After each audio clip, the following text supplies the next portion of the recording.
नमस्कार, आपणा सर्वांचे खूप खूप मनापासून स्वागत आहे। बांधकाम कामगारांना महाराष्ट्र सरकार 12,000 रुपये देत आहे। तर 12,000 रुपये हे तुम्हाला कसे मिळतील, त्यासाठी बांधकाम कामगारांना काय करावं लागेल, तर तुम्हाला जे तुम्ही बांधकाम कामगार आहात त्यांना तुम्हाला बांधकाम कामगार महामंडळाकडे जायचं आहे आणि तिथे जाऊन तुम्हाला फॉर्म भरायचा आहे आणि तुमच्याकडे बांधकाम कामगार असल्याचं ओळखपत्र असणं हे अत्यंत गरजेचे आहे।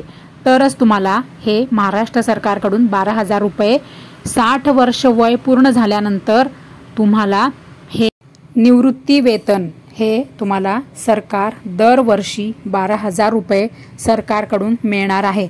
तर लवकर जाऊन तुम्ही फॉर्म भरा आणि त्यासोबत तुम्हाला आणखीन एक गुड न्यूज आहे।